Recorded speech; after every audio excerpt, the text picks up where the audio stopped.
संबंधित थोड़ी और डिफरेंट प्रॉब्लम्स ले रहे हैं, आप ध्यान से देखना और सीखना। ओके, सवाल पढ़ो।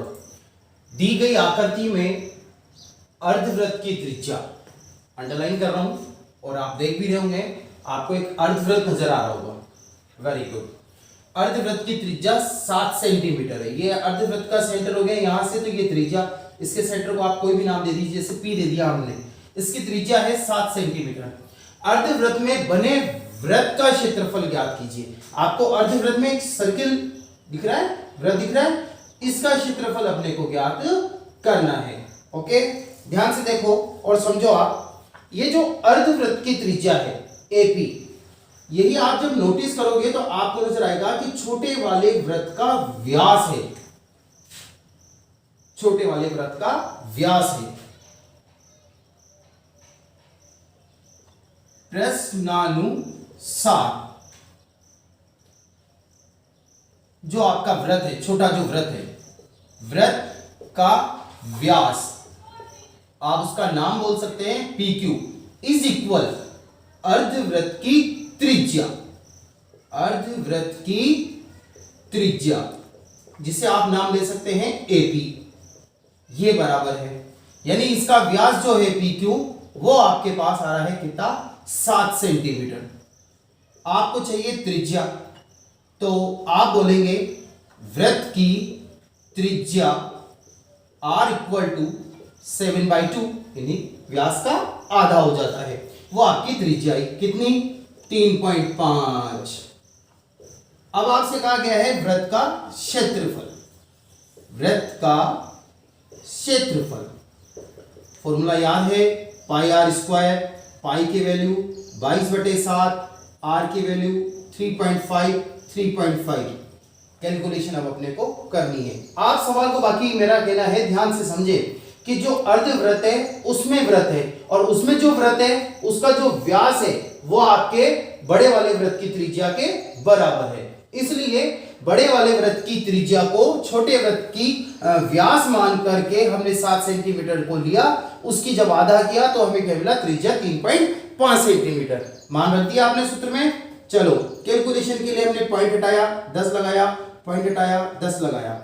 ओके, कैंसिल किया 5 बार, 5 से ये 2 बार गया, 2 से ये 11 बार गया। फिर देखिए आप 5 से ये 7 और ये गया कितनी बार, 5 से 2 बार।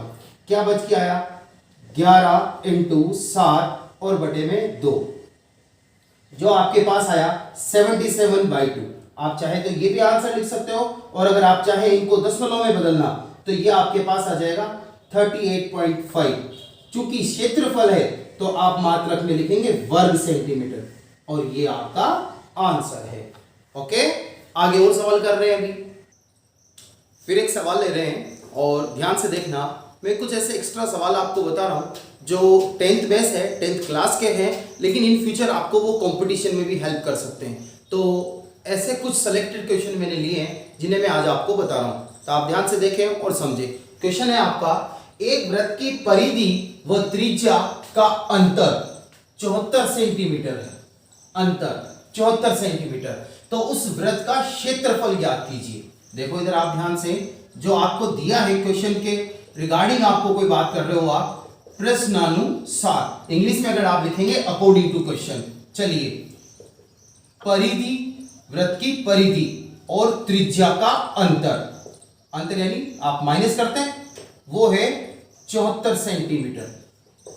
परिधि को क्या बोलते हो, 2πr, और त्रिज्या को r इज इक्वल 74। यहां से आप r कॉमन लिया, अंदर आपके पास हुआ 2π - 1 इज इक्वल 74। 2π की वैल्यू 22/7 इज इक्वल टू 74। ध्यान से आप कैलकुलेशन को देखते रहे बेटा। 22 और 2 आप मल्टीप्लाई करोगे, हो जाएगा आपका 44। ये आया 44/7 - 1 इक्वल टू 74। अब एक भी नहीं और एक सिंपल है, तो आपको पता है कि इसको हल करने के लिए आपको लसर लेना होगा। जब आप लसर लोगे तो वो लसर लोगे 7, तो क्या आएगा, देखें आप, 7 आपने लसर लिया, 44 और ये 7 ऊपर चला गया, इक्वल टू 74। कैलकुलेशन को बहुत ध्यान से समझे आप। 44 में से आपको 7 घटाने हैं, तो आपके पास आ रहा है 37/7। ये इधर की भिन्न हल हो गई आपकी। 44 में से 7 माइनस किया आपने, आपके पास आ गया 37 देन अपॉन 7 इक्वल टू 74 अपनी जगह है। आपको r की वैल्यू निकालनी है, तो 74 के साथ 7 मल्टीप्लाई हो गया और 37 नीचे आ गया, जिससे ये 2 बार कट गया। r बराबर आपके पास आ गया 14 सेंटीमीटर। r को तो आप बड़े अच्छे से जानते हैं, r है आपकी त्रिज्या।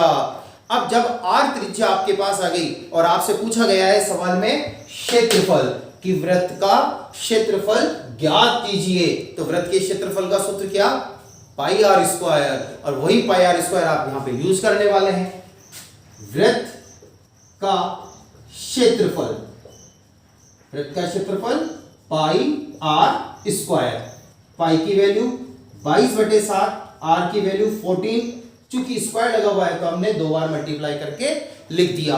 7 से आपने 14 को कैंसिल किया 2 बार, ये आया आपके पास 44 मल्टीप्लाई विद 14।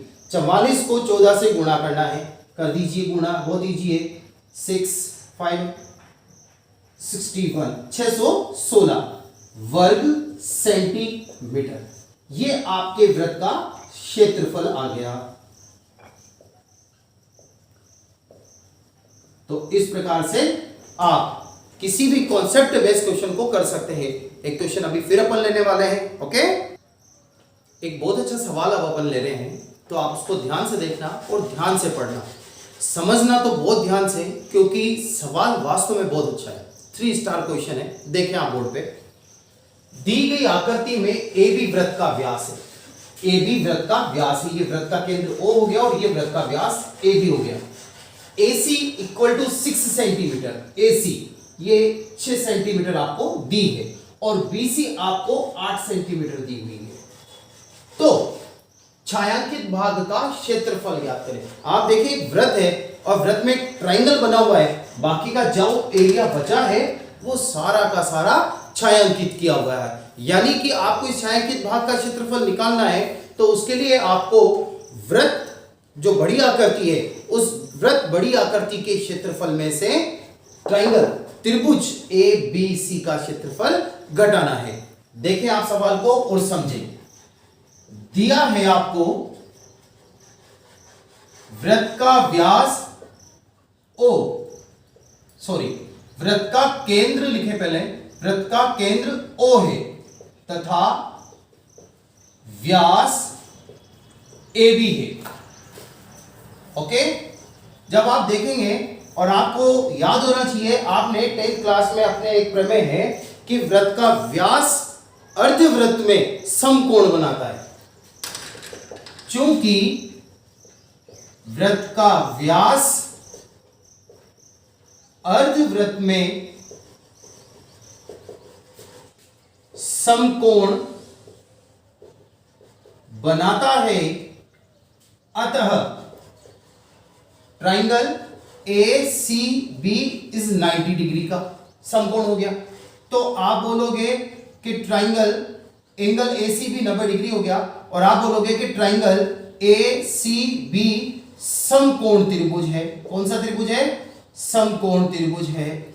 और जब ये समकोण त्रिभुज हो गया, तब आप इसमें पाइथागोरस प्रमेय लगा देंगे। क्या लगा देंगे? पाइथागोरस प्रमेय से।